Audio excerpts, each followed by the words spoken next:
there are students who, who I feel wouldn't have ordinarily worked with one another outside of the classroom that now are becoming friends, and they are comfortable with each other, and they're working with each other a little bit more freely and of choice, versus students just working with the kids that they feel comfortable with.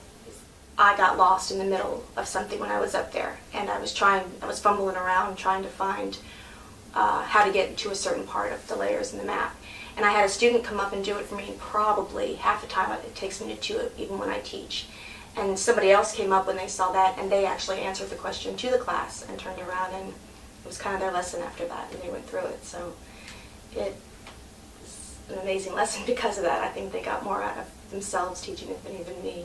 When you tell them that the Louisiana Purchase doubled the size of the United States, they don't really appreciate the size of that, but when you use GIS to show them the Mississippi River Valley system, the Mississippi River system, they kind of get a sense for how much land and how much more access to the Atlantic Ocean that we had as a result of the Louisiana Purchase. One story that I have is when a student came in. She wasn't very excited about the program to begin with. She just kind of showed up. She was more of a reader, and she wasn't really as much into technology. One day, after several weeks of trying, she finally clicked with the program and realized how much she could use it towards the books that she's read, and now she's trying to find as many books as she can and create maps of the worlds that she's reading about.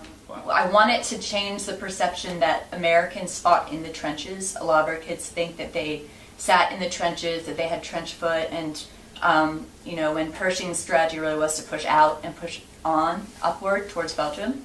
So we were able to create a map of the Meuse-Argonne campaign and show students how geography impacted that battle. And it was really interesting because they could see the different lines of battle, and they could see how little they moved in the tough geographic regions, and then how far they moved once they cleared the heights. So when I was trying to communicate how geography impacted the Battle of the Meuse-Argonne, it was much easier for them to see that map. So that was really cool for me, and that's when I really started thinking about how to use it for PBL. Several years ago, I was teaching GIS to about 30 children in the computer lab, and I needed somebody to just help me get started and to have a way to do it. So I decided I was going to choose the first child that came through the room. That child happened to be one of the more struggling students I had, but he picked up on GIS just like that, and it was such a boost to his self-esteem.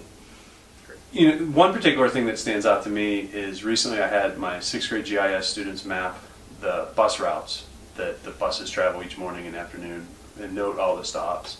And then we made maps of those bus routes, and we shared them with the transportation department at our school. And it was a win-win for everybody involved. For me, it gave me a great lesson for the kids to do.